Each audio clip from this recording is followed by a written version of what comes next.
Greetings, YouTube. This is the Garage Autonomist. I apologize for the 8-minute delay. There's a lot of household things that items that I needed to clear out and settle before getting on air, and then having those things interrupt me. Um, well, tonight is the Garage Autonomist Q&A. So this is like a situation where if you have any questions for me or any kind of open questions, you can ask them. But in the meantime, of anyone doing that, all right. If anybody, in the meantime, of anyone doing that, there's a couple of things I wanted to just share in my reflections after the Obsidian debate. Now, in case some of you don't know, I appeared on Thursday night on Obsidian Radio's Blog Talk radio show, and he on this podcast. Now, Obsidian's been around for a while. He has a very large audience, as I mentioned before. He invited me on as a guest to debate.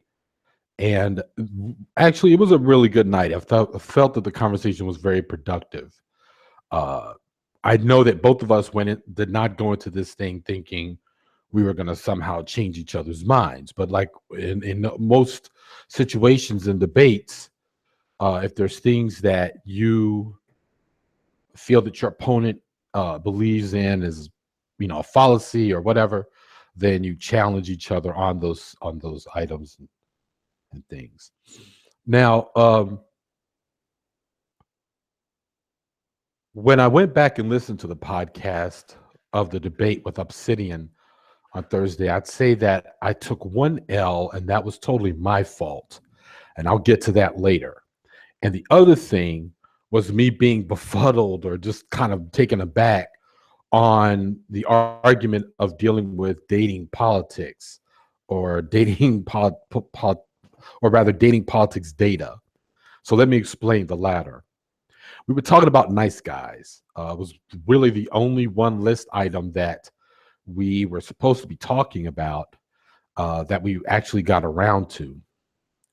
And I was asked, what is the nice guy? And I explained that the nice guy is a social trope. He deals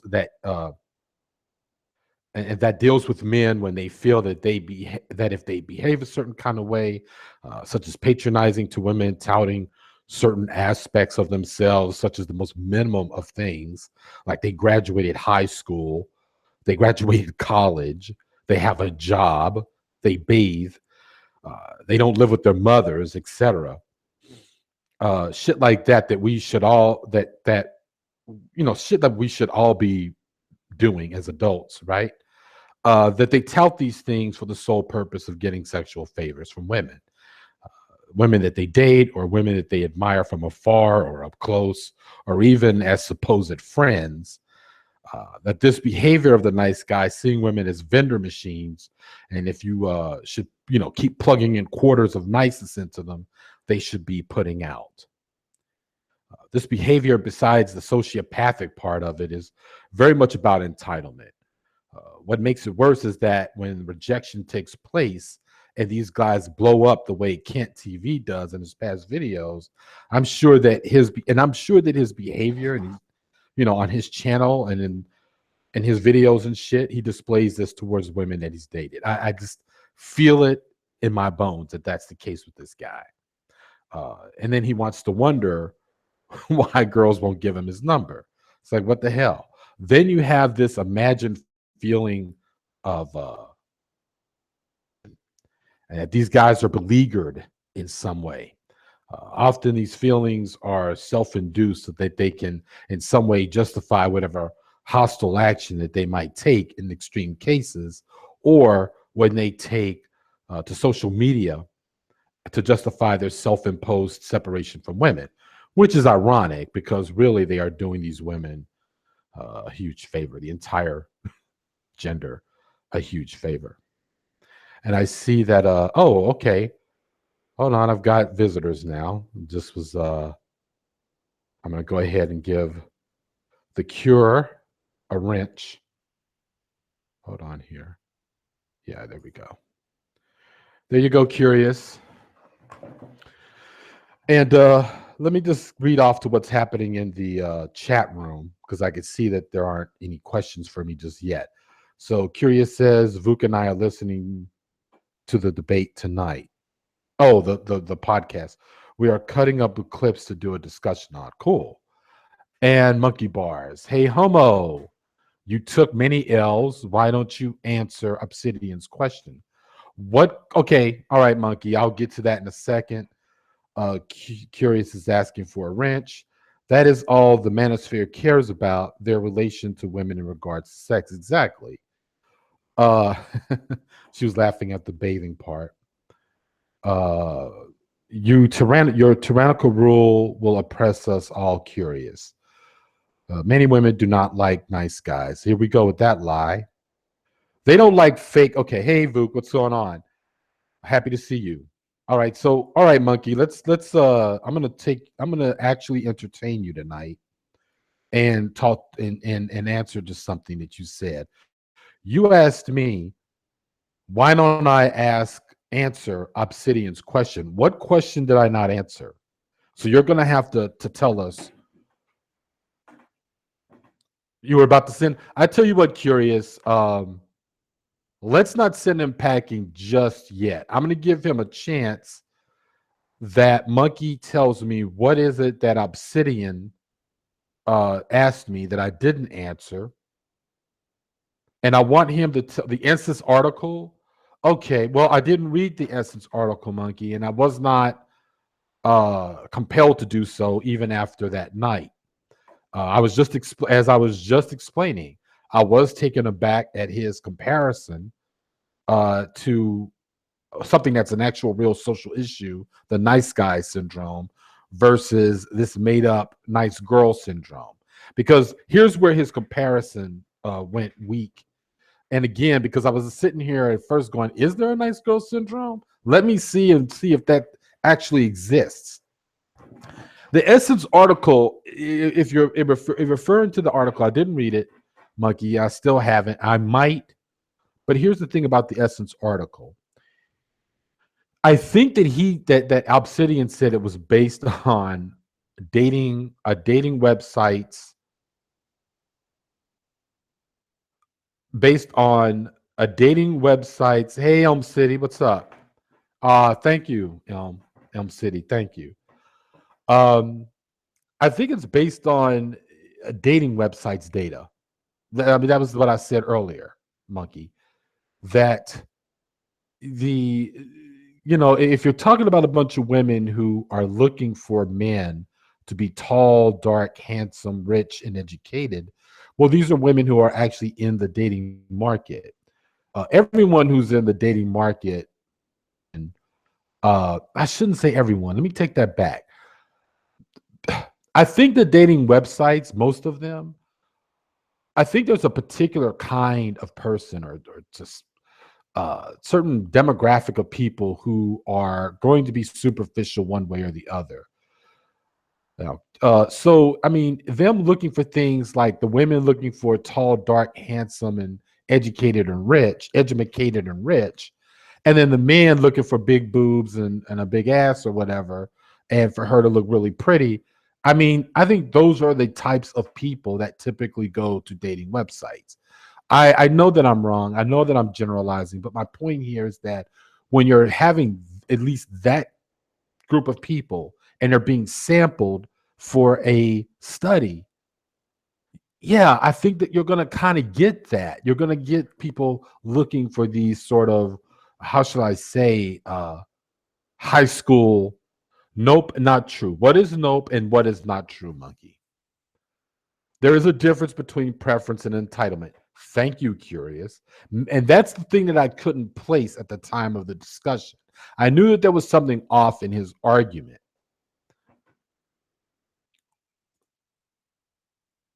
And before I forget, I just wanted to go back to something. So, like I was saying, uh, Obsidian's response is that he presented the nice girl trope, which did throw me off. And I've never heard of that. And him throwing up like the Fatal Attraction movie as an example of what happens when women are rejected. It was like one little. It was like he had this one thing about this article. Then he talks about when we said, "Well, look, the nice guy thing is actually a real issue." Um, let's see how many police reports and court cases there are of women who were battered or stalked due to rejecting a man versus dead bunnies or women having a dating preference. And that's basically what I kind of got in my head after that night. Um, it's not the same thing. It's not an entitlement versus, hey, I have a car, I pay bills. Why won't you fuck me? Versus, I just want a man who's tall, dark, handsome, and rich. I mean, that's a preference. Everyone has a preference. Women can have those preferences. And guess what? 9 times out of 10, they will downgrade that preference when it comes to the point of them saying, fuck it, I met a nice guy or a guy that I like and he may be missing one or two of those three things that they want. Curious says that that was hardly an argument anyone can write in a magazine. Elm City, I need to catch up, but what is the topic, or are we just asking questions? Yes, Elm City. Actually, this is you can ask me any questions you'd like uh, my ideas. And basically, this was all based Elm City on my appearance on Obsidian show on Thursday. I think that a lot of people had questions about some of the things that I said, what it is that I believe, and so I figured it'd be good to go ahead and do a hangout tonight and have people ask me those things in the chat room. Now, Monkey says nice guys don't do well in the dating market. When they're fake nice guys, Monkey, yeah, they don't. You're right. And it's also true that nice guys, I wouldn't even say nice guys. I think that guys who don't have a lot of confidence uh, don't do well. Now, that's not anything on women. I wouldn't date a woman if she didn't have a lot of confidence in herself. As a matter of fact, I find that to be a turnoff, or found that when I was single to be a turnoff. I didn't like women who would say, I've never done this, I've never done that, but I feel like, and you got a sense that she was kind of dating men to get new experiences because she herself would never do it. That to me was a turnoff. Like, I don't like that. And I think that women obviously don't like that. Uh, so Curious says that would not be a fault of women and it's not backed by any kind of data. Elm City says, I don't like Obsidian. He's very egotistical and hypocritical. It's interesting, Elm City, because I get a lot of that kind of feedback in my comment section when I first announced that I was going on his show. Uh, uh, why do I always get her name right? Yeah, Foxy Jezebel had a lot of choice words for him in my comment section. It was really funny. Which was really funny because Foxy Jezebel wrote a comment in my comment section when I announced that I was going on his show. And the comment was simply, "Oh my God, why?" And I said, "Why what? That I'm going on his show?" And she said, "Yeah." But it's like then him and her got into a back and forth, and I still didn't get a chance to read it all because I said, it's been a really busy 2 days for me between doing the show and of course work. But she kind of reminded me of when you look at a movie and there's like one of the heroes is like, oh, I believe in the peaceful way, I believe in peace and non-fighting, and she's like he or she is like telling the main character this and the main character is fighting, and then in some weird critical point the so-called pacifist starts to kick everybody's ass.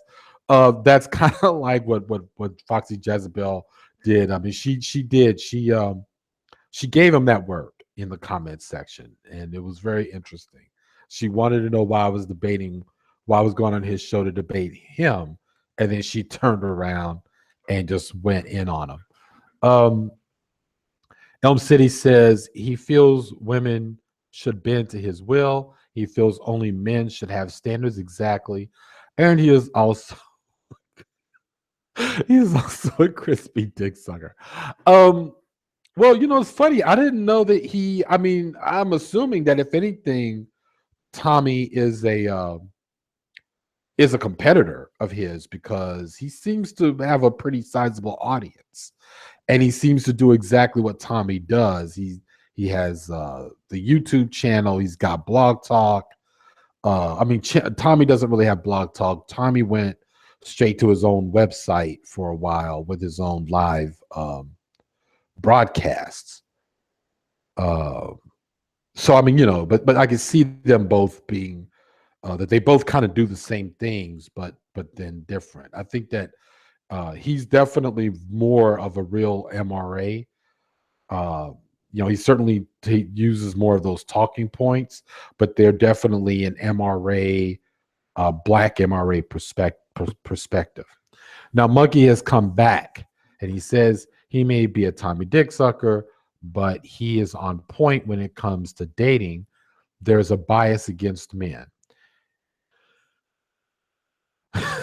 Elm City says he rode Crispy's dick till the skin till the skin peeled off. Damn. Monkey, you say that there's a bias against men in the dating scene. Well, really? I think that I don't know about that, man. I think that there's enough insecure women, desperate women, women who have been very much trained and under patriarchy that are in the dating pool. I just think you guys aren't picking these women because you yourselves are very superficial.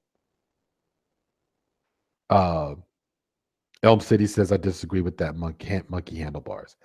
But I think a lot of you guys are superficial. I think you're very picky. I think that you want to be able to run game and all of your little PUA tricks on the most, model type of women out there. But let's face it, I don't think that there's enough women like that, and I think that's y'all's real problem. I don't think there's a bias at all. Um, you know, I honestly believe if I was dressed totally like shit right now, and if I was single, I would still be okay in the dating field. I don't think that, and literally, if I lied and said I was still living with my mother, something tells me I'd do okay. You've never been in the dating scene. You're married. So you're saying that I've never been in the dating scene and I was born with a wife? Is that what you're saying? What do I know? You mean that I haven't been in the dating scene for what, over a decade? If that's what you mean, then you are correct. I have not been in the dating scene for what is about 10 years. That's true. That didn't happen for me. And look, if that were the case, because you got to understand, I wasn't even ever planning on getting married when I was single. Uh, what do you think about that? Vuk, this is foolish. I'm pretty sure you do think that way, Vuk. I know. So far, this is the subject matter that we're talking about. But now I want to talk about the second L, the actual real L that I took. So the only L I took. And that was when, and this is something that anybody who's a boxer knows this. Sometimes when you're in the middle of a fight, you might overreach with a punch or a swing, and it leaves you open.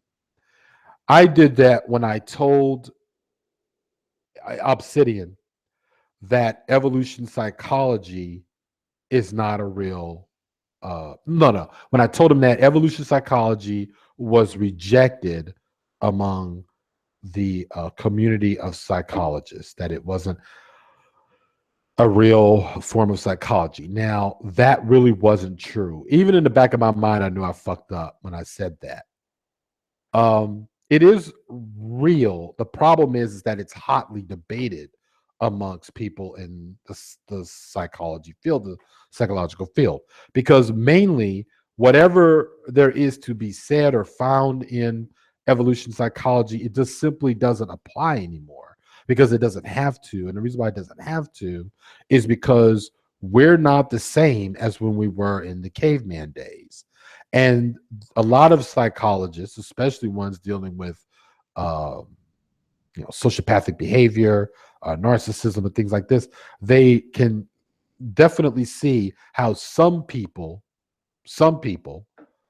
uh, you know, be, whatever walk of life they may be or whatever profession they might be, often turn to evolution psychology to justify certain behaviors.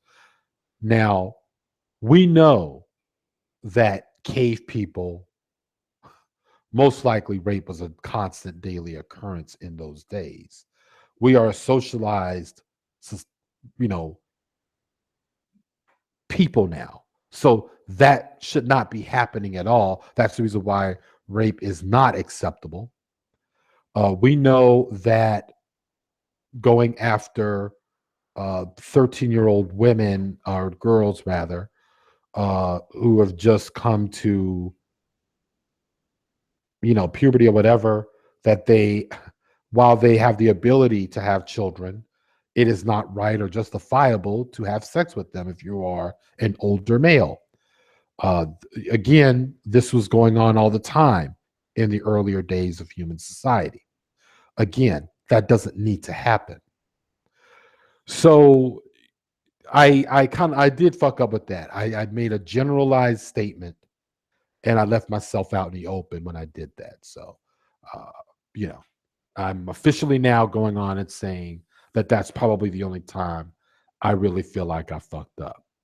Now I'm going to read some more stuff here that's going on here in the chat room, and then I'm going to go into a letter because I did get someone who I've never seen before, who and they sent me a letter. This person, I've already told them that I wanted to read their letter, but I didn't want to.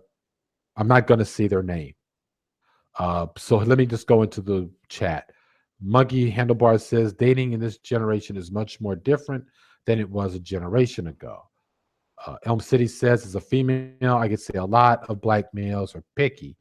They will have high demand on standards, but black women just take what they can get. Right. Vuk says, obviously, he was in the dating scene for a short period of time, but that's because he found his beloved. Oh, he's talking about me. That doesn't mean, however, that he isn't knowledgeable of certain things. Thank you, Vuk, which is kind of like what I was trying to say. Dating is different in every generation, of course, but there are certain patterns that persist over time. True. That's true. Elm City, rape is savage and barbaric. It sure damn is. Monkey handlebars. And those patterns force a lot of us to adapt and use certain tactics that Garage would classify as misogynistic. PUA helps men adapt. PUA helps men get sex from women who are insecure and an easy target. And you all call it game. If I took a shotgun and went to a barrel and it's full of fish and I shoot in that barrel, that's not gaming. It's not. I know what that is, and I know what I'm saying because see let's talk about negging, for instance. See, Monkey, really, you don't think that when I take on opponents, I don't do my research? I've been reading about what you guys are up to and what you guys are about years before I did this channel. All right? Years. All right? Chateau Hartiste. Who's the idiot, the big hairy brown-haired idiot who travels all over the world and does videos? V something, I forgot. That fuckwad. Negging. Okay, who does negging really work on? Negging really works, I would imagine, would work on a woman who is insecure. If like a good sociopath, you could spot the weaknesses of your targets. And that's what PUA, that's ultimately what pickup artists like to, and especially the insecure nice guy, how to pick up on weaknesses out of somebody. And if you know that you've got a woman who's constantly, grabbing at her ear, her hair, there's something insecure about her. So you're going to go up to her with your fake swagger or whatever, or maybe it's real swagger. And you might get into a conversation with her. And if you're lucky, the conversation starts in for more than 5 minutes, then you start negging. You might say something about how big her forehead is, but she's kind of cute. Oh, you look kind of like at some point you might joke and say something like, you look like you're autistic, but you're kind of cute. Like all these little things. And then it kind of breaks her down a little bit. He ain't Roosh V. Yeah, he's a fuckwad. And a fucking half retard, by the way. Fucking guy. He can barely even speak English. Are you kidding me? He's not a fuckwad. I mean, I look at Roosh V and I can literally see the herpes down, on him. Black men are forced to play the game. Black men are forced to do shit. Monkey. All you have to do, one, is be yourself. Two, stop thinking that women are objects. I mean, it's just that it really is that simple. Be yourself, and whatever woman sees you as yourself, she will like you. Or she may not. If she doesn't, all right, man, just shrug your shoulders. She ain't the one for me. I'm going to move the fuck on. Elm City says only predators prey on the weak. Suspect. They also have control issues. Yep, they sure do. Um, Black men are forced to play the game. We play the game, and then people complain. He ain't a fuckwad. Well, the thing is, I don't think that when black men do PUA, pickup artist tactics, that they're the worst men in the world because they do it. I'm hoping you're not trying to say that, monkey, because I really hate having to fucking call you monkey. I wonder who the fuck you are. I'm gonna have to look over in the sector and see if anyone's currently doing a hangout, and then I'm gonna have to reduce my little short list as to who I think you are. Anyway, that's how the KBs think of women, right? Only predators prey on the weak. Suspect. They already read that part. All right, y'all. Let me go ahead and read this letter. This is from someone who I did not know, but they sent me an email regarding the uh, the debate. So here it goes. Garage Autonomist. Thank you for standing up to the nonsense and the inaccurate information postulated by the Black MGTOW and Black romance failures that cannot accept the fact that in the game of romance, sometimes you won't get all the women you pursue. As the educational and financial status of Black women has improved, their criteria and standards for the type of man they will date and mate has risen substantially, which I agree on that comment. It is extremely difficult for some men who have not risen educationally and financially to accept that they are not wanted by those women. They don't make the cut. They are unhappy about it. Instead of improving themselves to attract the women they want, they have resorted to shaming the educational and career achievements of those women. So that's what this person had to say, and I wholeheartedly agree. There seems to be a thing where we know that the rate. I've been hearing this stat. I haven't really ever had a chance to research it myself, but we've been hearing this stat about how Black women compared to Black men, that Black women are more are at a higher rate of being educated. Um, there could be and when we say this, we know that we're not talking about.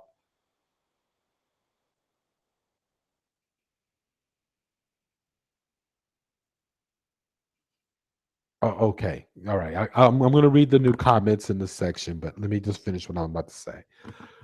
We know that these Black women who have gone to college are not rich, they're not middle class, because just like everybody else, people are going to college, they're taking out loans that they can't really pay back right now, but it's better than starving. It's better than staying where you are in life, wherever that may be.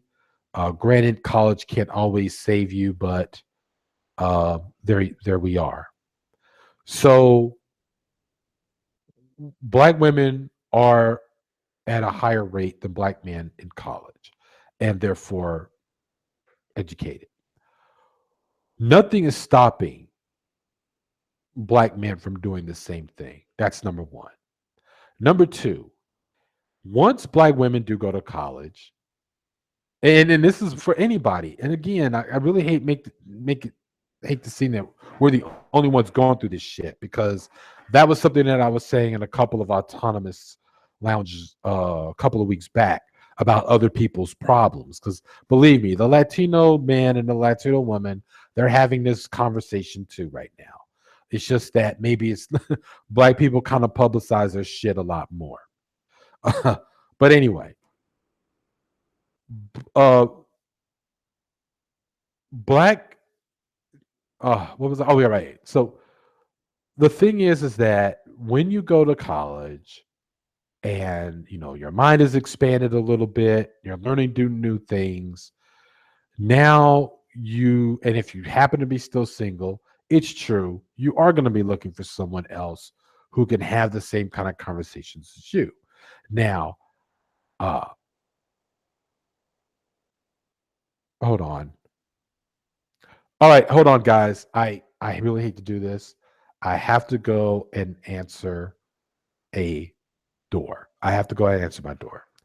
Hold on.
All right, sorry about that.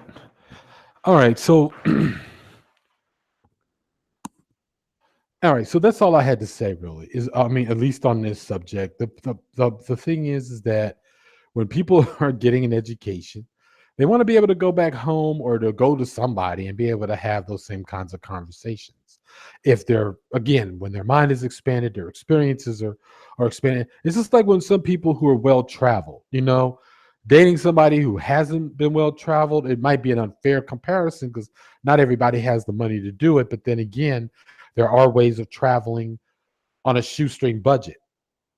But being with someone or dating someone who eh, they haven't been to a lot of places unless you are just an arrogant blowhard who just likes to sit there and only talk about what you've done and where you've been, and the and the prospective person you're dating has never been anywhere, and you just want to like feel like you've got something over them.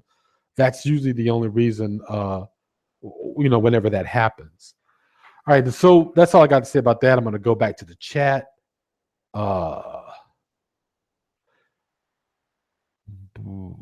let's see here. But a pure butterfly spirit is in the room. Says Monkey Handlebars, are you the dude who came at me disrespectful on Garage Video last week? Then was on my video, whom I had to block. Uh, looks like Monkey Handlebars said something that Curious had to delete, which I trust her on her judgment on that. Then Monkey Handlebars came back. He said that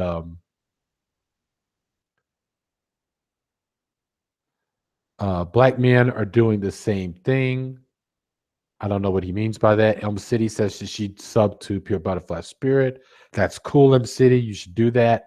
You seem better than the sewage garage autonomous. Miss you in my live streams. Yeah, I haven't. I've been watching, the end of your live streams, Elm City. I just haven't had a chance to comment on any of the stuff. But I like what you do. First of all, Elm City, I can't see. Hey, Pure Butterfly Spirit, what's going on?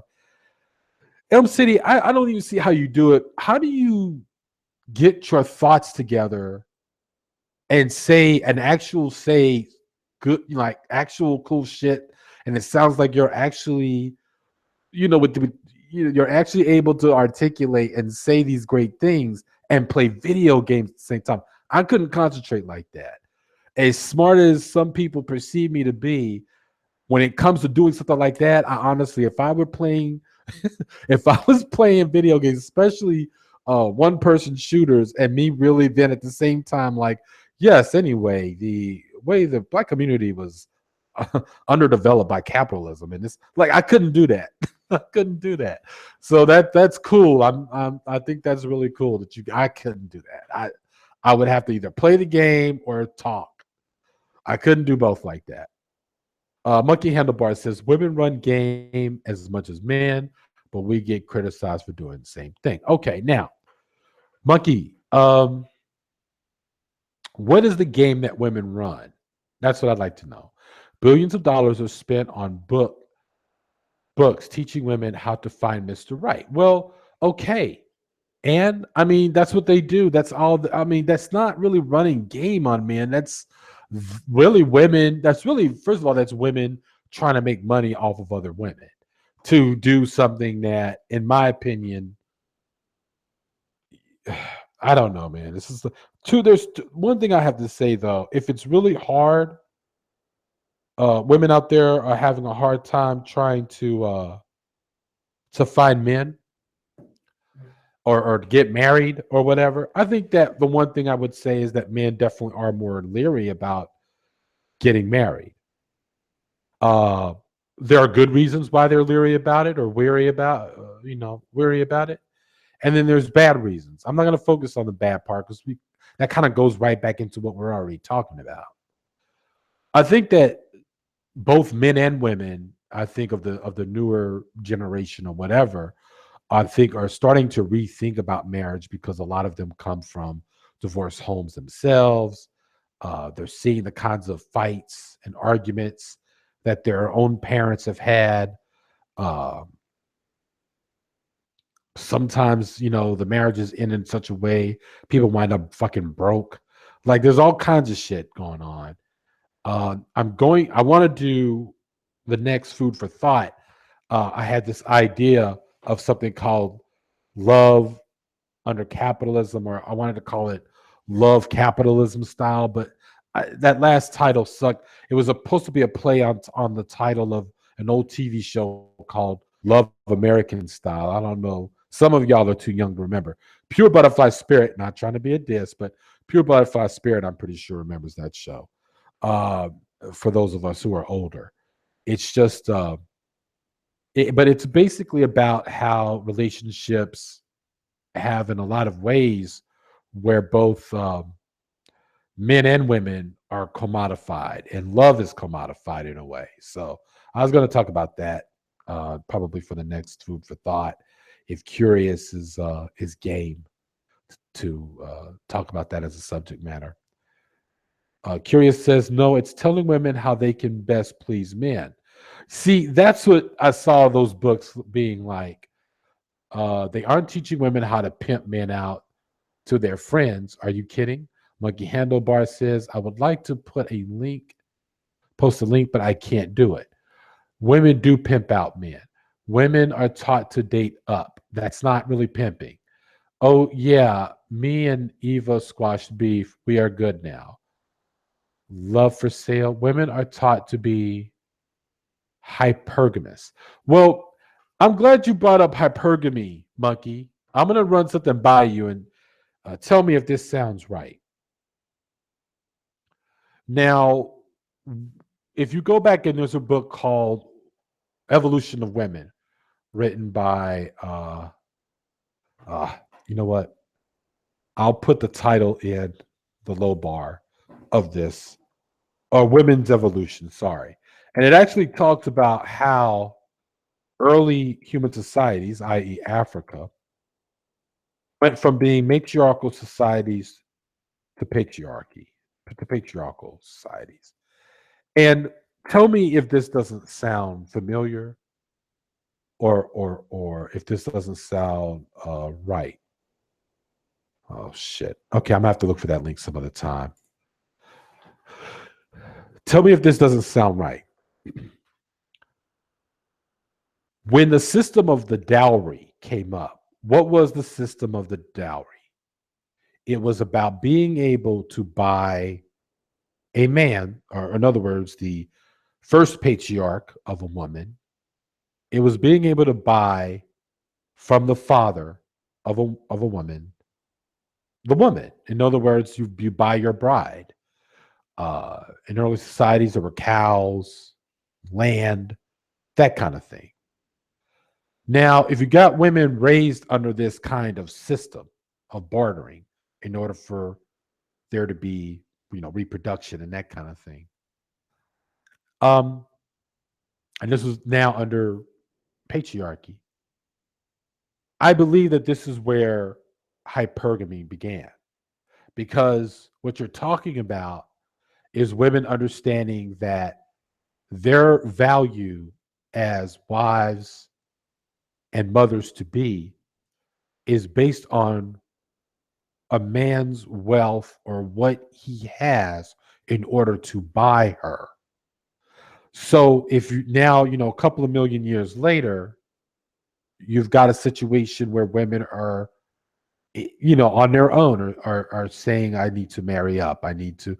But even then, on their own, it's really kind of like men have presented themselves in saying, I've got this, you need to come to me, or I got this in order to make myself appealing to you as a man. So my point here is that while hypergamy is seems on the surface about a woman's materialism, a woman making a man into a living wallet, if you will, or a utility. The thing is that we have presented ourselves as men as having that value for women to for women to see us as. In other words, they will come to us if we have the shit to provide to them, the money, a house, blah blah blah.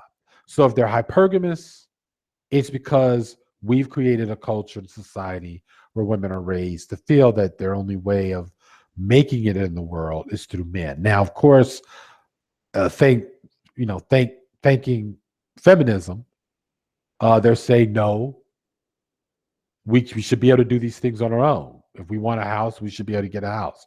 If we want money, we should have money. If we want a job, we should be able to get a job. Now the problem is that what we don't, we just want to make sure that we're on an equal field in the workplace and getting equal pay. That's the thing that we want to fight for. But what I'm saying is patriarchy created hypergamy. That's pretty much the end of it. As a matter of fact, I challenge anyone to prove me wrong about that. If you got, in other words, what you're going to have to do, the burden is on you to find where women where hypergamy started with women, how and when it started with women. But I believe patriarchy created hypergamy. All right, so anyone got any questions for me? Uh, favorite color, favorite book, favorite movie. Uh, what did I think about? What do I think about Obsidian? Is listen, I do believe you got to be on your game with him, um, which I believe I did a good job. I don't have any insecurities about that. I knew where I messed up at, and quite frankly, it was only on one thing.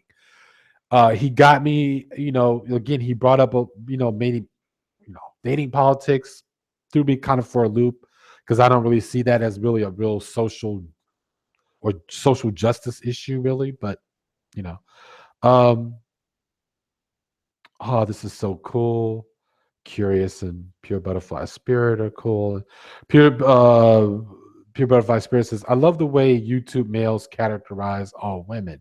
If these males think women are gamers, it might be time for that male to change the areas in which he's looking for a woman at. True. Pure butterfly spirit. I'm sorry. Curious says, I love you. To pure butterfly spirit. Butterfly spirit says, if you're only looking for women on clubs and bars, you might be, it might be why your perspective of women is jacked up. Curious says, been meaning to call you and tell you, okay. So Elm City says, what type of person do you think Elm City is? I think he's a bitch. No, well, like I said, I think that he is, he's definitely a real ideological patriarch. He's, in other words, he's not just up there just fuck all women. He goes to there. He definitely goes there. But I think that when you could tell he's very well versed in the men's rights movements, talking points, and coming from that. So Curious asked me, "Oh, good question, Curious. When did you become politically aware?" All right.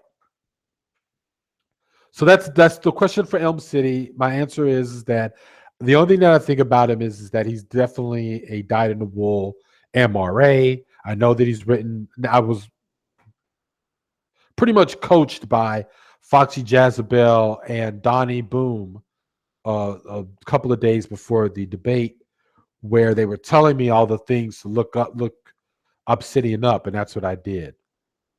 So I'm just saying, like you're not necessarily getting a guy that's just going to get up there and just say women suck. Like he's going to come at you with a lot of MRA talking points, and you just have to know the talking points beforehand.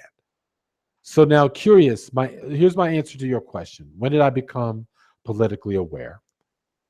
Oh wow, it's funny. I if I were to just tell you more like when I was in middle school. I think I remember one day I was skipping school, which I did often when I was in middle school. And, I would kind of like hide out in the garage. Oh, how ironic. I would hide out in the garage until my mother went to work. Uh, and then I would just, let myself in the house. And the first thing I did, because we had just gotten cable, and I would turn on C-SPAN and CNN. And, they were talking about, yep, skipping school. And they were talking about El Salvador. They were talking about Nicaragua. In other words, because I was thinking 18 in a couple of years. I'm sorry, about 3 or 4 years. Will I wind up going to these countries? Will there be a draft? Now, I went to the library at the school that I was going to, and I tried to look up books about Vietnam, the Vietnam War. Um, it was, I was always just a curious person. So I just felt like that I was, wondering if I would ever get drafted, or would the boys, the men, boys of my generation, would we ever wind up in 4 years getting drafted to go to fight in Central and South America? Of course, that never happened because this was the early 80s. So they were still very sensitive about ever reenacting the draft after there was so much opposition to the Vietnam War, and there was like a real movement. And that's how it happened. It led, in other words, one thing led to another.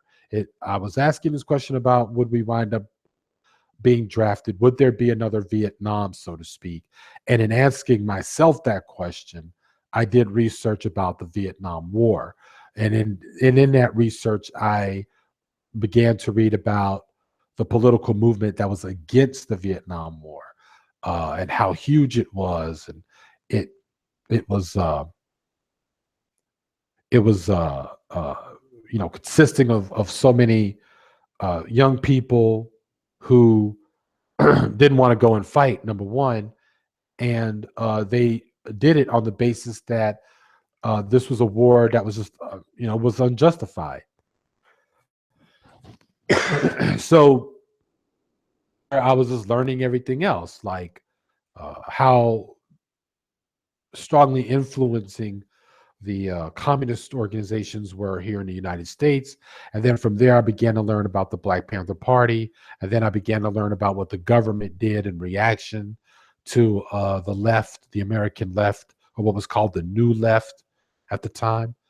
Because they were, they called themselves the New Left because unlike the last large movement that the left was pushing, which was back in the 30s, and that was the labor movement, uh, they were mainly all immigrant communists. And in the 60s, you're basically talking about the grandchildren of these people, or the great grandchildren, I think, or maybe the grandchildren. Uh, so these people were, um, they called themselves the New Left, and they were more countercultural, but mixing it with political stuff. So that's basically how I became politically aware, curious. Sorry for the long-winded answer. um, Let me see here. Elm City says Obsidian is misogynistic, hypocritical, stupid, contradicting, idiotic son of a bitch who loves cracking cave beats Neanderthal ideology.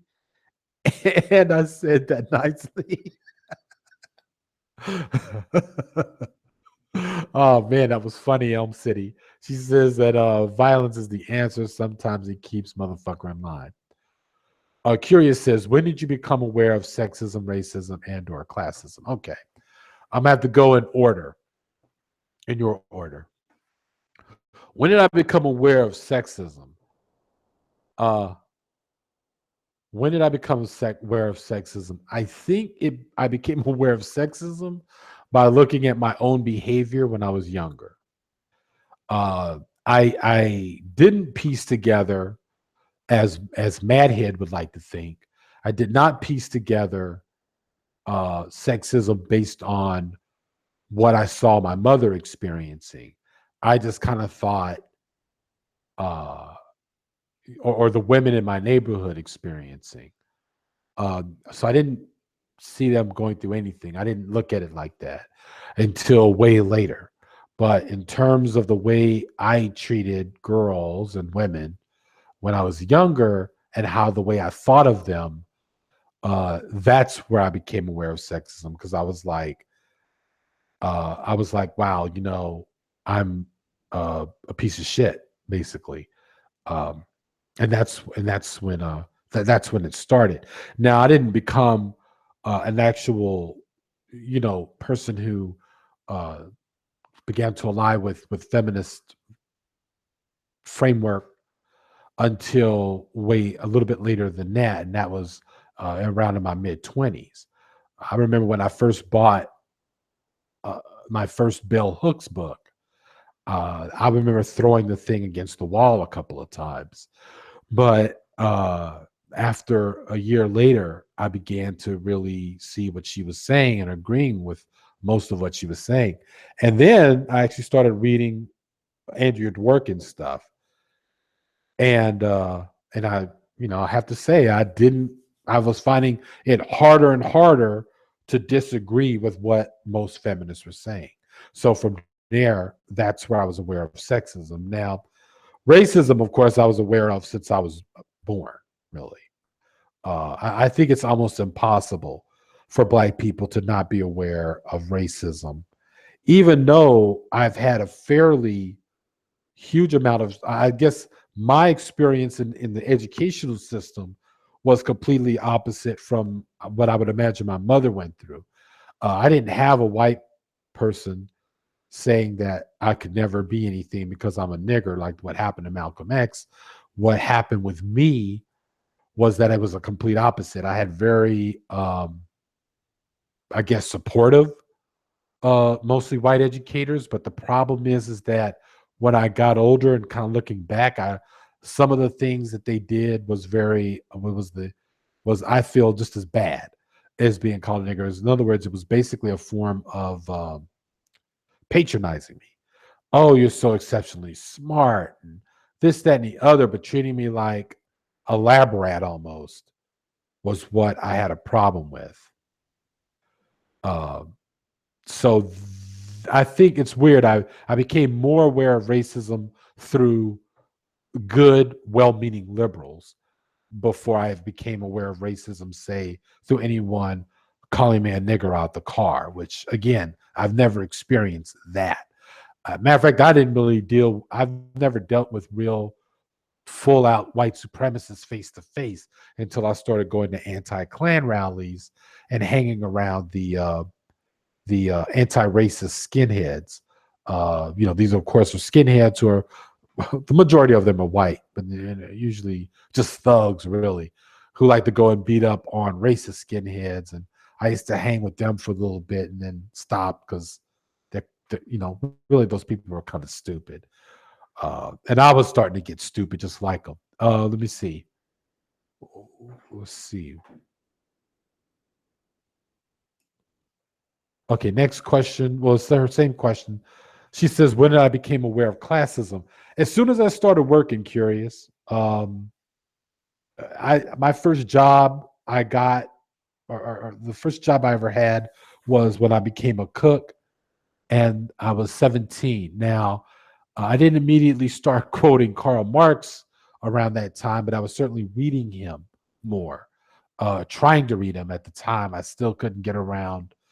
Um, the phraseology and a lot of the words that he uses, but he was really but he was a bit of an inspiration. And it wasn't that I necessarily saw the owners of the restaurant necessarily as the capitalist pigs, but you definitely saw little things and learned little things like the fact that the reason why I had so many of my coworkers were Mexican immigrants was because they were getting paid way less than I was getting paid. And I was getting paid on a low pay scale because I was a teenager at the time. So it all started coming to me there. Um, and really, but I would say, if anything, the more I was began to work, the more I became more class conscious. So yeah, okay. So that takes care of those three questions. So that's how I became aware of sexism. That's how I became aware of racism, and that's how I became aware of classism. Now she says, when did you find like-minded thinkers? Going back to my teen years, I was meeting people who were calling themselves communists and anarchists, and they started suggesting what kind of books to read and things like that. These really weren't. These were people who I didn't really form friendships too long as time went on because I was still a bit of a recluse as a teenager, so I didn't really like being in big crowds all that much all the time. So I didn't really have that kind of social life, unlike my 16-year-old. But yeah, that's how I got around. But the real like-minded thinkers, it all happened when I became an activist in my early 20s. Just you know, when you're in coalition groups and things, trying to get somebody off of death row, shit like that, you are around like-minded people. Pure butterfly spirit. Oh, she's laughing at Elm Cities. Tell us how you really feel. Curious says, these are all things that I've wondered about you. Well, I hope I'm answering your question, your questions. Uh, Now she's asking, how old are you? Well, I'm in my late 40s. I'm actually 48 years old. So I will be 49 actually in January. Monkey Handlebars says, in the world of garage autonomous, all feminists or women are generally infallible. Okay, I want to answer this. This is why I did tonight's show because it was really even then people like Monkey Handlebars, as much as a nuisance that he is, he or she, I'm gonna assume he is in my comment section. I knew that you would at least make one or two statements that I would love to answer, and here we go. I do not think, Monkey Handlebars, that all women or all feminists are infallible. I will say that I have a harder time trying to find particular groups of feminists that I don't like. Um, Most people you'll always find people saying, "Oh, well, I love feminists, I love feminism. I just don't like the radical feminists." Actually, I tend to respect and like radical feminists more than the liberal feminists and the moderate feminists. Uh, it might have a lot to do with the fact that radical feminism has a class analysis, and therefore they're a little bit more closer to the Marxist and anarcho feminists. Um, but do I find that feminists are infallible? No, human beings are not infallible. I'm certainly not, but not infallible. So no, I don't think that feminists are infallible. Uh, I don't think that. Women in general, are they infallible? Of course not. Women have every opportunity to be an asshole and a shit stain like everybody else because, again, women are human beings. No, I don't think that they are infallible. I don't think they're perfect. But what you guys always seem to think is that if a man constantly talks about uh, the what side women are in history and in the class, or sorry, in social structure and class structure, then you think that I'm praising women, that you're praising women and that they're perfect and they're always victims. The point is, I wouldn't want to say they're victims, but they are certainly an exploited class. So no, I don't think they're infallible.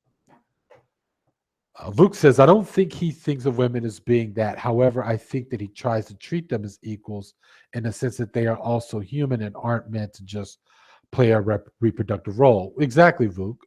That's all that I'm saying.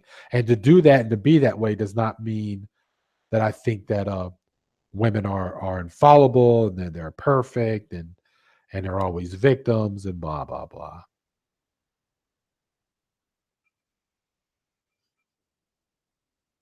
Elm City, I think. Yes, Elm City says, "How did you come across my channel?" Okay, Elm. Here's the thing. Now you know that I was trolling you and being an asshole to you at first, and I was wrong, and I even apologized to you about that because I sat there like an idiot and assumed certain things about you that I just thought that you were like, and there is a handful of women in the sector who kind of show up and they kind of just think that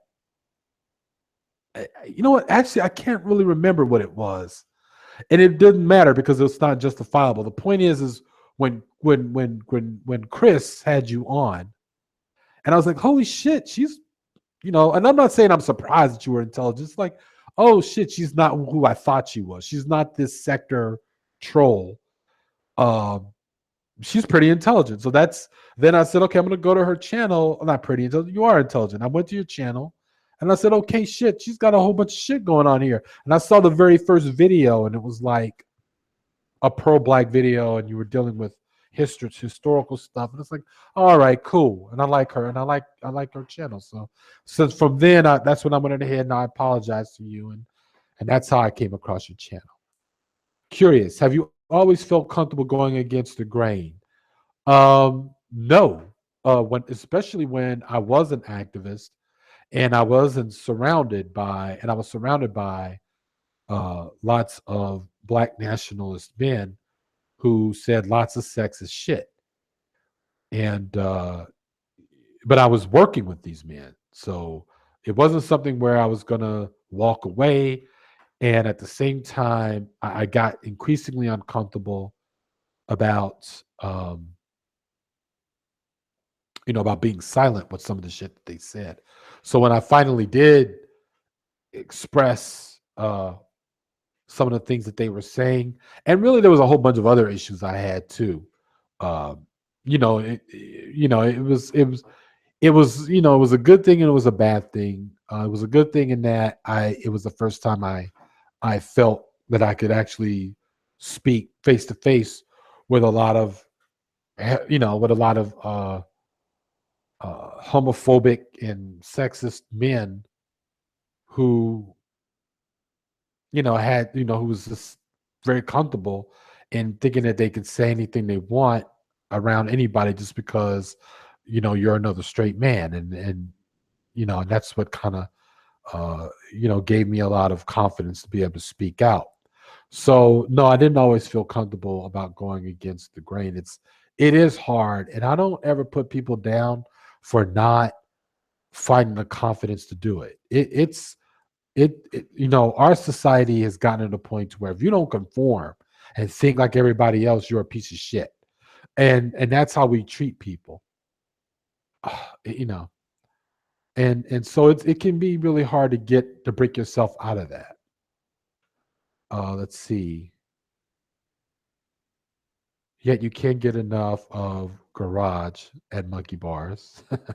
Right. Yeah, I make horrible content. I'm weak, and yet he can't stay away from his fucking channel. Monkey, there was a lot I could say about you right now, but I'll let it pass at pure butterfly spirit. Whatever. You know nothing about me, monkey bars, so you have nothing to pass. Yeah, I don't know why they do that, pure butterfly spirit. They always talk about how they know this and know that about somebody. Uh, like I said, I'm not. I heard that someone made a video about me. They took the video down and they were running around. And in the video, they try to imply that if I don't be cool, or they will go and expose me about why it is that I have trolled them. I'm going to go into what I think they think, but a little bit like in another couple of minutes. Uh, People of Our Spirit says that. Vuk says, he was born in the late 60s. Yeah. Yes, I was. Monkey Handlebars, you sure about that, pure? Pure Butterfly Spirit says positive monkey bars. Pure Butterfly Spirits, exactly garage. Now, curious, how did they react? Oh, the men. I guess I didn't say that. The black nationalist men who I was working with. Let me just be very clear. I was in an organization called the National Black United Front. This used to be a national organization. I was in the Houston chapter, and the Houston chapter. We had a lot. The National Black United Front was exactly what the title implies. What it meant to be was an all-encompassing. They would have chapters in different cities, and if you could envision, they wanted to be an organization where you could have members of the Nation of Islam in it, the usual traditional Black Christian leadership, uh, Black radicals, whatever, and they would just be dealing with various issues. I thought it was a really good idea to join this organization, and it was because I did. I joined it, and we did some good things. The Houston chapter was led by the local grassroots leader, Reverend Judon Boney, and when we were working on the new headquarters. He wasn't there, but there was a couple of brothers from the NOI, and then that's when my first confrontation with them began, when they were making comments about another member, black man, who they perceived as gay. Turns out, of course, that they were right. He was gay, but that wasn't really the case. The point was is that their language was very homophobic. Um, they were just talking all kinds of shit that was unnecessary. And for the first time, I had actually spoke out. And the way they reacted was simply that they listened to me at first. They didn't agree. And we just got into one big long argument about what, God or as they believe God to be, what God believes and what God said about homosexuality. And I was like, fuck it. Like I couldn't, how can you argue with quote unquote God? That's how I felt at the time. It was my first time ever speaking out and debating with these brothers. So it was like, it wasn't, it wasn't an easy thing. But now these days I could definitely be able to hold my own with those types. But like I said, so that was their reaction, was that they didn't, it was not a violent reaction. Of course, they were very civilized. After all, these are members of the Nation of Islam, who I have a great deal of respect for in terms of their history of what they've in regards to the black community, in relation to the black community. Is NBuff now defunct? That's a very good question, Curious. I believe they are. I haven't looked into, I know that the Houston chapter, I don't know if it's still active or not, but as a national organization, I don't think they're active. All right, some newcomers. Chastain, Phoenix Chastain is here. Yay, Phoenix Chastain, welcome. So did I get any any questions? You're gonna ask me? No, we're still at. There's people are still asking me questions. Did you see the White Lives Matter shit in Austin? No, I did not. I don't know anything about that. I'll look that up. Donnie Boom says, hello, everyone. Hi, Donnie Boom. Thank you. I want to give a shout out to Donnie Boom, man. Shout out to Donnie Boom for letting me know. Because, I mean, I only knew Obsidian from what I saw on YouTube. I was already putting in my mind to do some research on him, but did not I didn't get to that yet. And then Donnie Boom was like, here, boom, not to be not to be uh, uh, uh, uh, you know, now I'm forgetting the word. But anyway, but not to be literal. But yeah, Donnie Boom said, boom, boom, boom. Here you go. This is what this is where Obsidian wrote for Voice for Men. He did this. He was there. He did that. Here's a link to this blog. Here's a link to that blog. And I was like, oh shit. So Donnie Boom took care of all of that for me before I had to go out and do it myself. And I mean, that was just. I mean, you guys have no idea how thankful I am that I have the audience that I have. So let me see here. I don't know if, let me see, Curious says,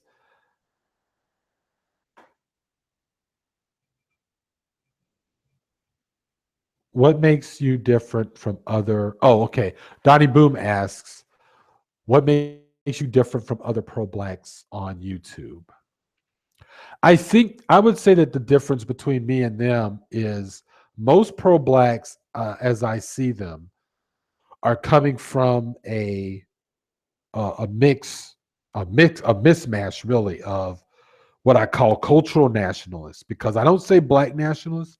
Black nationalism has always, the proper term has always had a more political and social uh, platform. I'm sorry, political, social, and economic platform.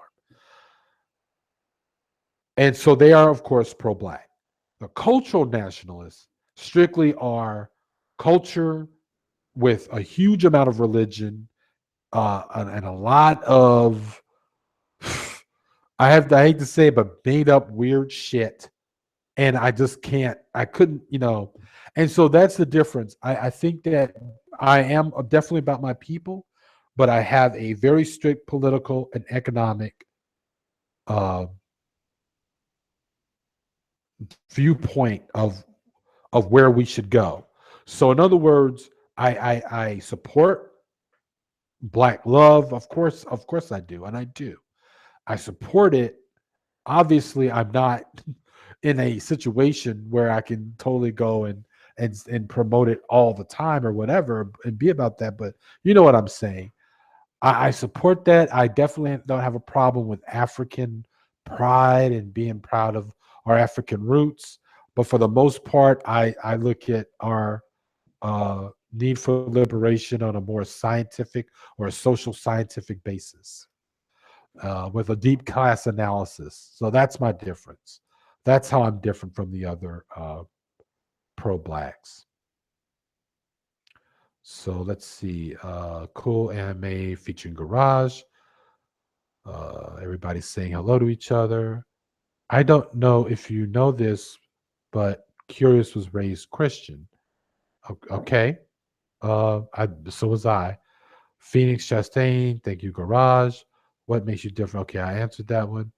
There was okay. So Phoenix is telling us that there was a riot in Austin based on White Lives Matter, I think. Six dumb fucks and a lot of resistance. Okay. Donnie Boom says Obsidian is such an idiot. Curious. Donnie, how do you know all this stuff? Donnie Boom says you Google it curious. Yeah. Elm City, next time, GA, you should let me on and we can talk some shit together.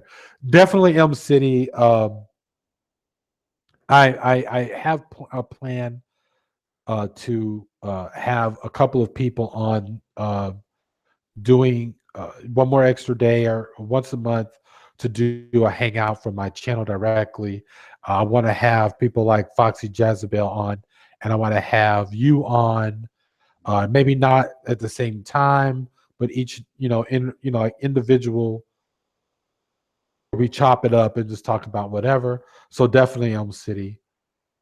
Phoenix Chastain, Garage's Intelligence and Experience. Thank you, Phoenix. So are you. Curious, no, I mean, you are so interesting. Curious says he could not post the conversation of him in Garage alone because he was smoked. The First Amendment bullshit was hilarious. I have the clip of that. Thank you, Curious. Um,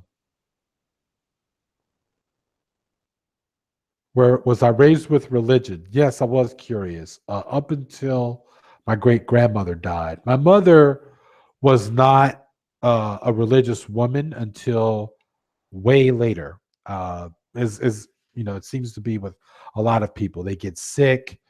When they get sick, they get religious. But as a kid, just to answer your question quickly, as a child, we were religious. We went to church every Sunday, and that was mainly because my great grandmother, who was alive at the time, and who lived with us, and who raised us when my mother was working.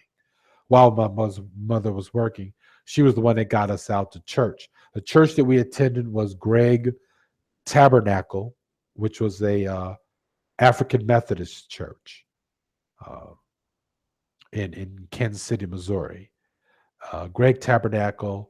I forgot the name of our pastor at the time, but yeah. So but when my great grandmother passed away, the only times we did not go to church was before my great grandmother passed away, was when my mother moved us to Santa Fe, New Mexico, after she had divorced my stepfather.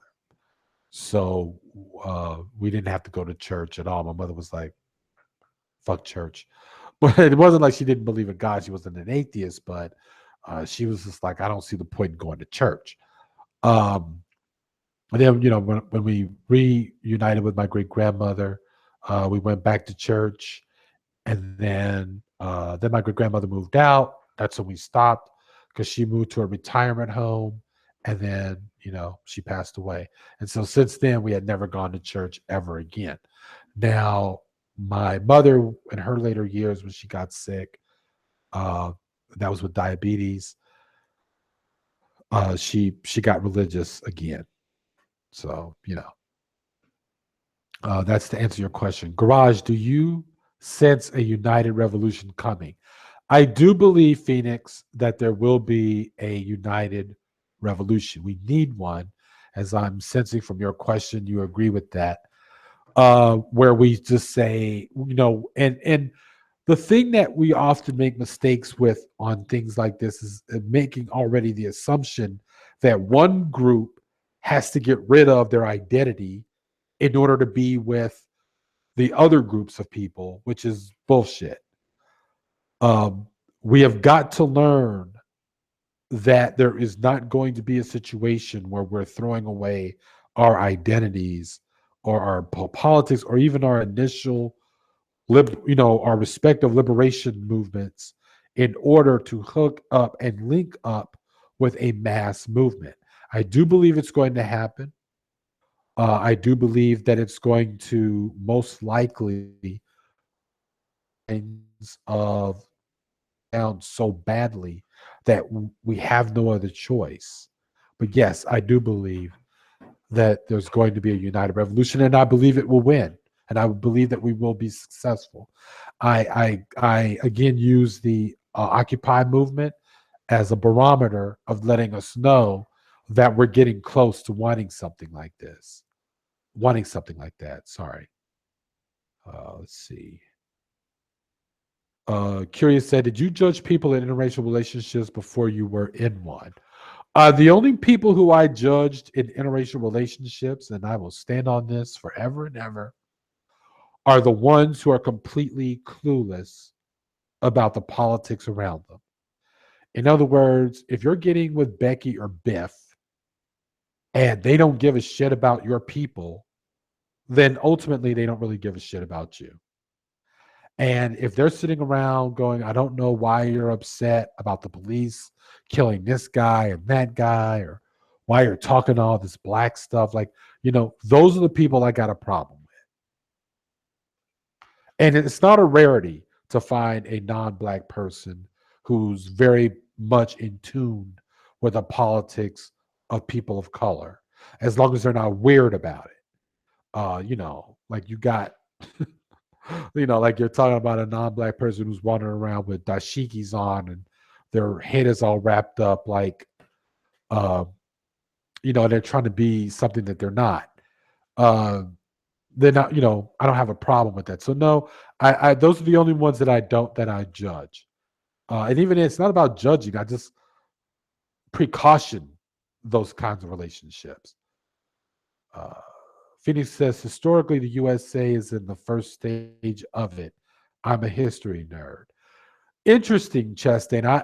And you're someone else who I need to do um,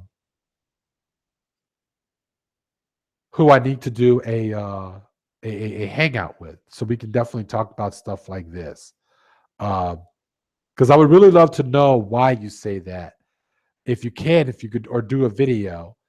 Um, Now, Curious asks, is Phoenix in Texas? Curious then says, real First Amendment problems. Haha. I can't sexually harass women at my job. Yeah, exactly. That's what Obsidian was like. Can you believe that people are going to get fired because political correctness is going to get people fired? And I'm like, yeah, you're going to get fired for saying sexist shit? I wonder why that's such a bad problem.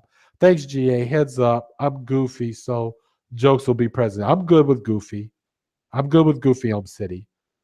Phoenix Chastain says, no, curious.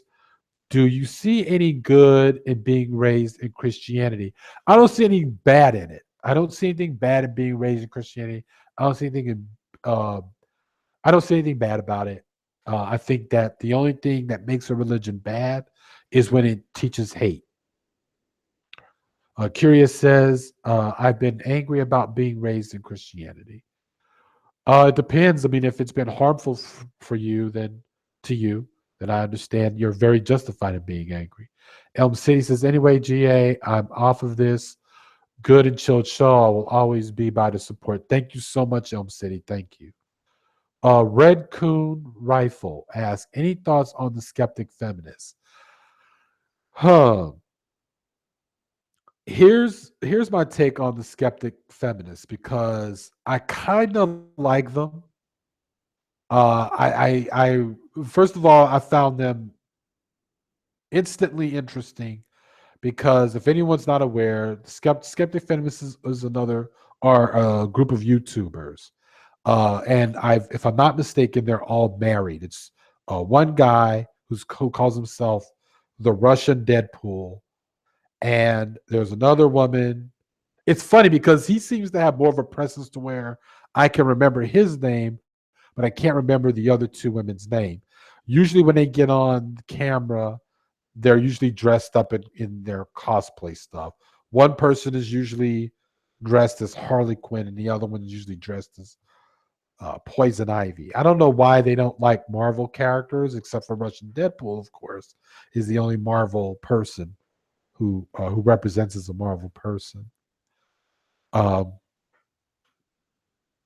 but I think the only thing that I have a problem with them on is they did a debate with a guy who I really liked, who was on YouTube, and I've done a show about him before, or did a video about it before, by the name of John Horse. He left YouTube and never came back as John Horse. And the problem that I had with John with that debate was that they raised a question about what the United States really, or what Western civilization should be doing about the Islamic states, where there are rape camps and rape gangs and things of that nature. And it's like this westernized viewpoint that to stop rape, we go in and militarily into these countries and handle that. Now, while I understand the passion behind that, the problem that I'm having is that we're talking about the U.S. military to solve a social justice issue that the United States has never had any history of doing something like that ever, ever. Okay, some people will say no, we went and we stopped Hitler. Well, most of us who are on the left have a different viewpoint about what was really going on. There's a reason why Hitler was able to kill 6 million Jewish people, and we then went to war with him way later. Because we didn't want the fact that at one point when Hitler was in an alliance or a pact with the Soviet Union, a pact of non aggression, the fear was that Hitler would carve up Europe between him and Stalin. Therefore, you're talking about a huge gain in material and resources and land. So that was a threat. In other words, we did not go and fight Hitler for humanitarian reasons. The Japanese attacked Pearl Harbor. America retaliated. The Japanese were part of the Axis with Hitler, and Hitler stood to carve up and could have had Europe the way that the communists had already had Russia and Eastern Russia. I'm sorry, uh, all of Russia and the Ukraine and all these other countries. So that is the only real threat. There was no real humanitarian reason. So the United States has never had any that. Now, some people will say, well, what about Sarajevo and when Clinton got involved in that? Again, it's the same thing. No one wanted the next Saddam Hussein of that region, so to speak, not the Middle East, not a real Saddam Hussein. I mean, no one wanted to see these guys, these warlords of that region come to power. So that's why the United States got involved. There's a link. I'm gonna have to find that later because I really want to back up my statement. But there was an article written actually in the 90s, but it's on the web, and I have to go look for it. That actually supports my argument. The United States just did it because they didn't want, or rather, the UN rather did it because it's another way of just making sure not to let warlords take power. So that's the only reason the problem that I had with skeptic feminists was that they do have that they held that position. Um, and quite frankly, I feel like if they feel that strongly, Russian Deadpool and his two wives should get in some brown uniforms and get some guns and then go out there and stop the rape camps. I don't think it's cool that those rape camps exist. Of course not. But again, the people of that region are going to have to do. They've got so much going on. First of all, first of all, the Islamic states are in power because we let them come to power. Okay, that's. I'm sorry, uh, well, she was a comic artist, but really, if you read Marjan Satrapi's, it's a graphic novel, but I just think she explains it all way better as to why the Iraqi war happened. There's plenty of articles that support what she says in her graphic novel, which was Persepolis. But again, she basically explains what millions of articles and political journals have been saying since the ending of that war between Iran and Iraq. That the West knew that between these two countries that were very much developed or getting developed, and soon they could have been nuclear powers, which is what did happen for Iran. They did not want that. They didn't want these two countries to get bigger than they were, and they were sitting on all that oil. So they fomented a war between them. And they knew that a war between those two countries would literally take each other down in terms of resources and many deaths. And that's what the West wanted. So that should give you color the situation in the Middle East right now. We want the Middle East to fall the way that it went, and we would rather have the Islamic states, the ISIS and the Islamic statists in power there, even though we bomb them all the time and try not to make them develop. Um, the point is that they would rather have these people with their rape camps and their rape gangs because it's better than someone who would have had a government intact, who would have been almost westernized, and therefore, I mean, not westernized, but industrialized, I should say, but still uh, in opposition to Western countries and civilizations, and at the same time having all access to their, of course, which would be oil. So I'm sorry, though, you don't like the rape gangs, go out there and fight them. That's all I got to say about that. So that's the only issue I have with skeptic feminists. I mean, I know they like to sit and talk to MRA guys. I know they don't agree with them. They like to debate with them. Uh, Obsidian was an exception for me, but they're not in a million years will I sit and debate with anyone from A Voice for Men. I will not speak to anyone like Sargon of Akkad. I damn sure would never get into a debate or a discussion with Thunderfoot. No, I don't believe that either one of these men are more intelligent or learned than me. That would be an almost impossibility. I've heard both of them argue on the things that they argue, and I know that I could wipe the floor with them. The thing is that they're just not worth talking to. Uh, I would rather talk to Obsidian any day than actually talk to those assholes. So that's how that is. Now, Curious says, I'm now starting to get backed up here. Curious says, why anarchy versus socialism, Garage? Okay, well, for me, it's not anarchy versus socialism, it's anarchy and socialism. Anarcho socialists, or rather libertarian socialists, all the different million names to describe us, we believe in socialism. We believe that workers uh, should control the very product they're making.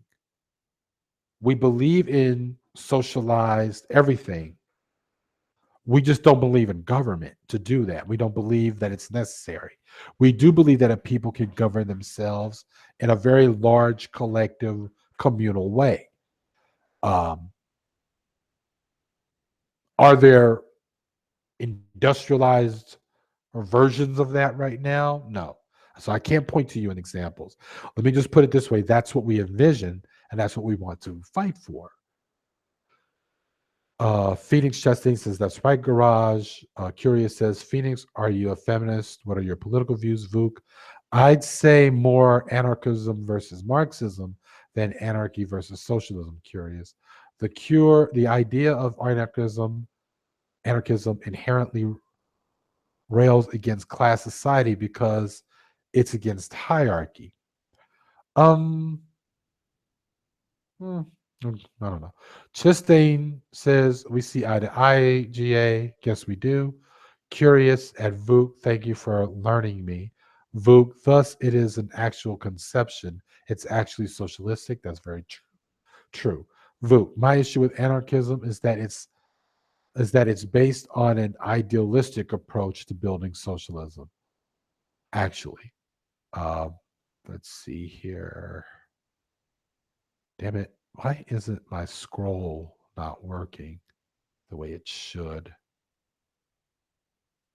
Uh, Curious as I Dorchester Curious, will Donnie Boom ever make a channel? If you had a blog, I would have read it already. Chastain GA, I already did a short video, but I'll expound on it. Okay, I'll look it up. I will look it up, Phoenix. I actually haven't gotten to all of your stuff because I was working backwards on your videos. Like, I wanted to start from the latest ones, and actually you've done more, but I'm working on it. Phoenix, I've seen them and can't figure out if it's shtick. Uh, LOL, Phoenix. Thank you for doing more videos. Just love hearing you. Yep, I love Phoenix's videos. Oh, that's white feminism. In other words, non-intersexual feminism garage. I think I should add if I am DVFW, but not a member of any vet organizations. England caused the whole fucking thing. Curious, they will break down the current government, then leave room for more degenerate behavior to continue. Phoenix, the chat is froze. I'm gonna refresh. Curious, this happened with the war in Iraq. They outlawed the practice of male child sex slavery. Then after the war, it came back due to no government stopping it. I'd hang with you, Garage, if I could figure out how to do it mobile. Um, Pure Butterfly Spirit, Night Owl. Okay, good night, Pure Butterfly Spirit. Thank you for coming. Good night, Pure Butterfly Spirit. Fook is here saying, you should hear how he agrees with you. Okay, good night, Butterfly Spirit. Troll Father, what's up over here? Hey, what's up, Troll Father? I'm still loving them videos, man. Phoenix, did you see that the first trans man is going into the male side of the army? I feel scared for that person. It's very brave. Hi, Troll Father. All right, damn, I can't believe it.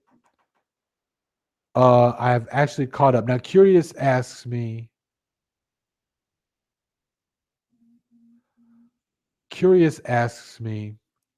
was I ever just an anarchist?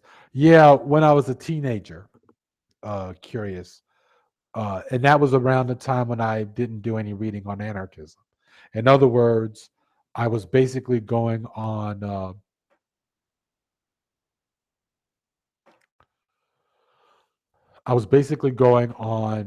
what bands and songs were saying about anarchism and what punk rock kids were saying about anarchism, and not actually reading it.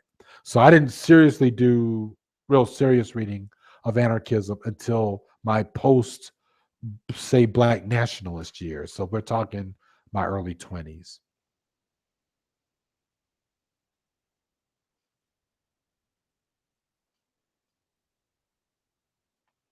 All right.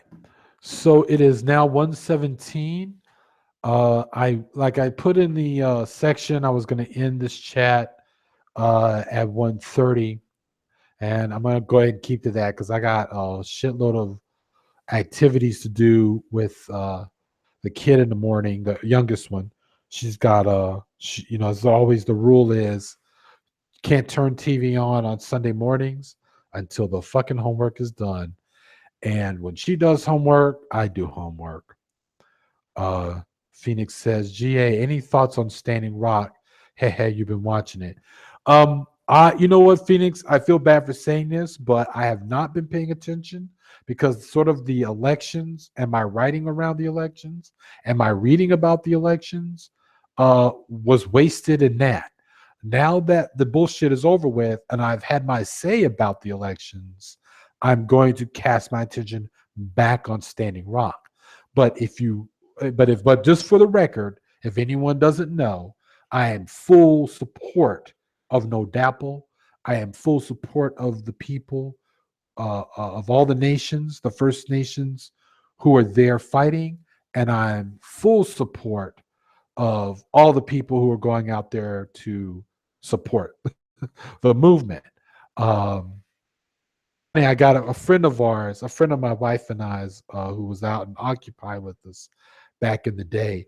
She was like, "Man, we need to get the band back together, and we need to go down to Dakota and and join this movement." And we're like, yeah, we want to. I would love to. I know that if I was back in my day, I'd be out there, definitely. So yeah, no Dapple, yes, definitely. Um, Donnie Boom says I'm about to sign off right now. Good night, everyone. Thank you, Donnie Boom, for coming. And again, I'm going to thank you one more time. I know you're tired of hearing me thanking you, but thank you for the background work on Obsidian.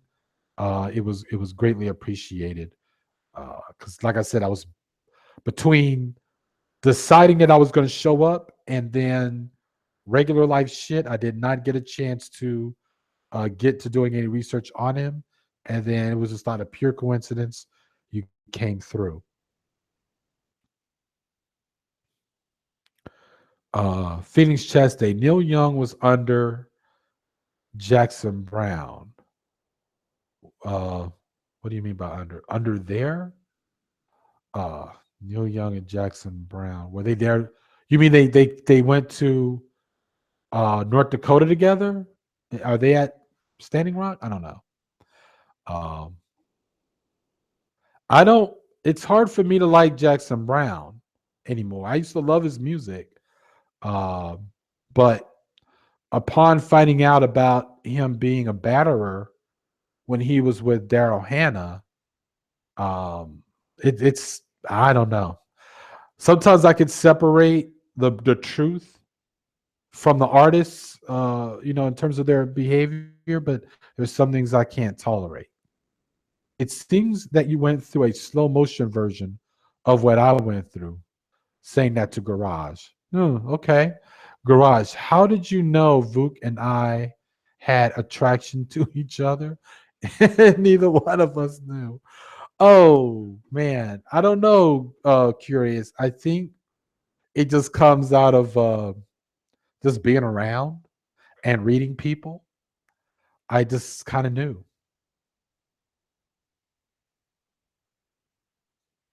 Did she just call Daryl Hannah autistic? I love Daryl Hannah. She can actually act. I hate to say this, but I almost feel like Daryl Hannah didn't really get her acting chops until she worked with Quentin Tarantino. I really do believe that.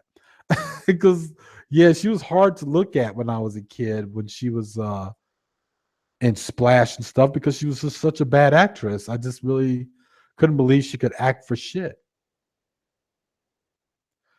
Neil is the one. Fuck Jackson. Yeah. Daryl has autism. She really does. Curious, really? I didn't know that. Garage, do you have political views against S&M? I know I've asked earlier, but I wasn't sure if it was glossed over. Oh, I don't even remember you asking me that. But I will love to answer it. I don't have a problem with S&M. I don't have a political problem with S&M unless it goes into people trying to reenact. If you're an interracial couple and you're trying to reenact some weird slavery shit. Um,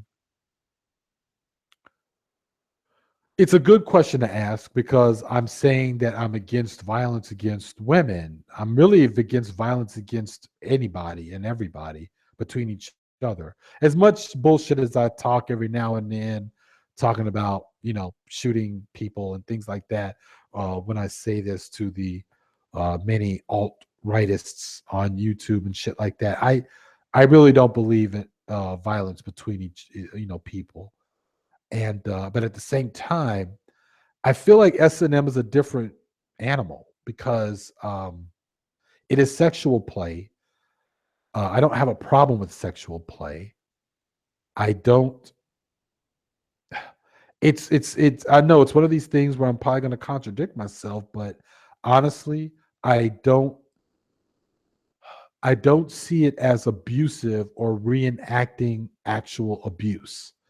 Um, I've seen enough S&M videos, like real S&M videos and stuff, to know the difference between that and say humiliation in porn and shit like trying to asphyxiate women, shit like that. It's not. I don't see that as the same thing. Do you think it's natural? No, I don't think it's necessarily natural. I just think that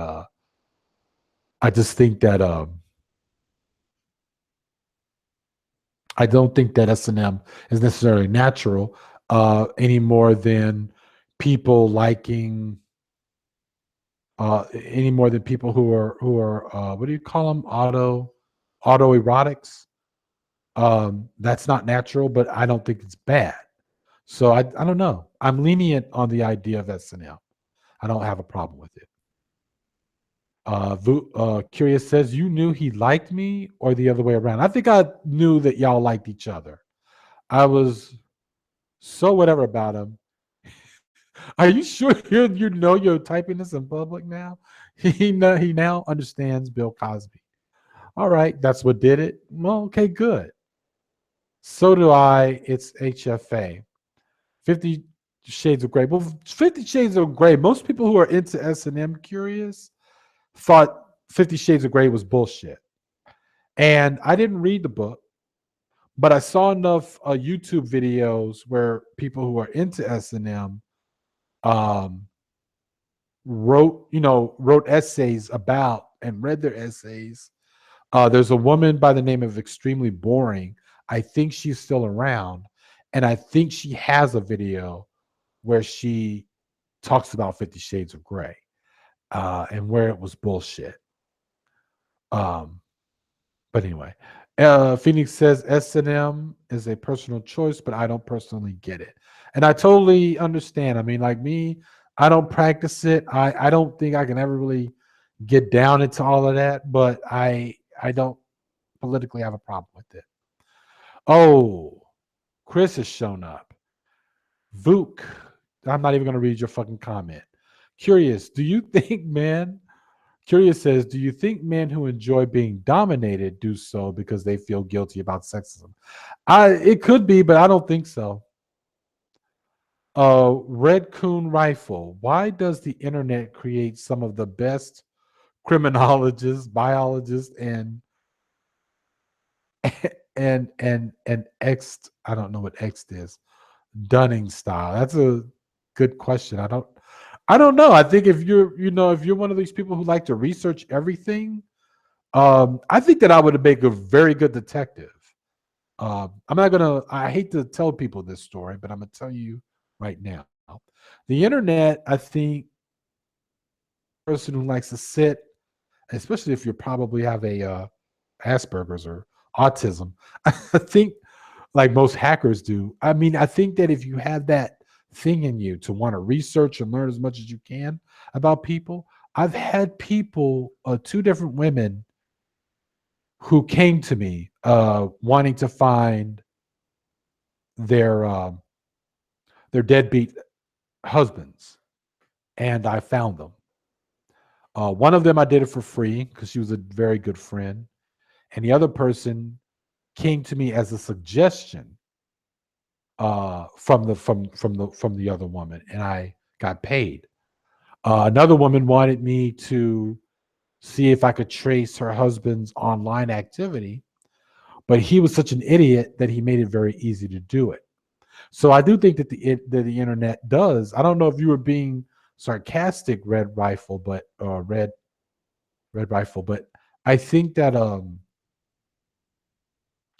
but I do think the internet creates criminologists and researchers and great detectives. I do. I think that a lot of people could probably give most detectives and criminologists and biologists a run for their money. Who knows?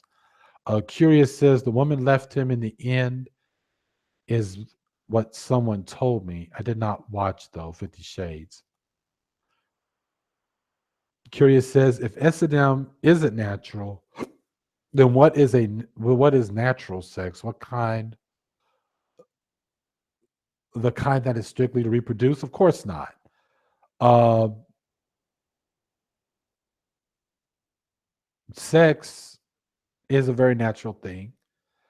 We do not need to do it for reproduction, and I think it's very natural to want it. I think it's very natural to desire it. So, and besides, S&M is not sex necessarily in a classic way. More on a mental level. It's as it's been described to me. It's kind of hard to explain it. Maybe I should really have a S&M couple on my hangout in the future. They would probably explain it better. Let's see now. Curious says she has ADD. Chris says garage has a house in care a lot. Yep, that's true. I'm a care bear, and I have no problem admitting that. Uh, Whatever, Chris. Vuk. Oh, really? You sick degenerate? First of all, why the hell are you here, Chris? Second, I'm not interested in men, no matter how many times you tried to ascribe that shit to me. 3 years ago, 3 hour test. Black Rampage Curious, check your email. I sent a pic of my ball sack. 3 pics to be exact. Okay, Chris, here's the thing about you, Chris. Now, you want to keep saying that Curious, now that you're here, you can answer this question to me. You keep saying that Curious is messing with you. And at this point, I'm going to go ahead and have Curious block you because, oh, now, okay, sorry. You saying you're going to stop. Here, Chris, this is the thing. You say that Curious does not leave you alone.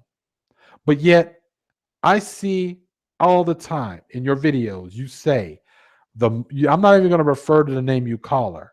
It's like you can't stop. Don't you think that if you actually don't mention her at all, stop sending dick pics, ball pics, and other shit? Because to be honest with you, if it were me, your ass would be gone from YouTube already. If I was curious, because you leave too much evidence to have your fucking account whacked, man. I mean, stop doing it. If you would leave her alone, she will leave you alone. It's just that simple. Please stop writing us and following us around. Yeah, leave them alone, Chris. I want nothing to do with you. Please leave me alone. I beg you to stop. Thank you. Please do not mention or speak to me ever again. Phoenix says, why do people always have to get into sex talk? Oh man. Um, I don't know, Phoenix. I think we're all upset. I think we're obsessed with sex because it's constantly sold to us.